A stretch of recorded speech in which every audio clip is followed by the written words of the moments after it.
of the greatest boxers in the world lost all his money, all because of one insane purchase. When you're one of the best athletes in your sport, it makes you think your bank account is invincible. After all, you do get all the endorsement deals, and everyone just pays you more money to see you perform live. And that was pretty much the case for the majority of Evander Holyfield's boxing career that lasted 27 years. He was earning $30 million a fight in the late 90s, and some websites claim that over his career, he made more than $250 million just knocking people out in the boxing ring and getting his ear bit off by Mike Tyson. So how does someone of that caliber and net worth still end up losing all of his money? Well, in case you didn't know, Evander wasn't just a big hitter, he was a pretty big spender too. The Independent claims he spent a ton of his time spending his money in every casino in Las Vegas and Atlantic City, while he was paying $36,000 a year in child support for his 11 kids. He did try investing in a business to make up for it, but that only made things worse. He trusted the wrong people, which led to a failed restaurant and record label business that cost him almost $10 million. But the real deal for Evander is he also made one of the worst purchases of all time. Yeah, even worse than Carmelo Anthony buying a llama and Scottie Pippen's $3 million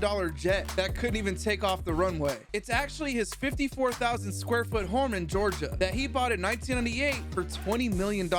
And just to put that into context real quick, Evander's home was bigger than 11 basketball courts, named the single largest family home in Georgia, and was nearly as big as a standard football field. And maybe you can't even blame him for paying this much on a home when you take a look inside. It has 109 rooms, 21 bathrooms, 12 bedrooms, a theater and dining room that could fit more than 100 people, a bowling alley, a boxing gym, 2 indoor pools, an outdoor pool, and a baseball field. That's not all. This home is so huge, it was even used in a couple of Hollywood movies. But then of course, a home like this would definitely require a lot of money to maintain, and that's what ultimately led to Holyfield's demise. The taxes alone for a home like this cost $155,000, and maintenance costs roughly $1 million a year. By the time he was evicted from his home 10 years later, he owed the bank $14 million while he was still an active boxer. It was later bought by Rick Ross for only $5.8 million.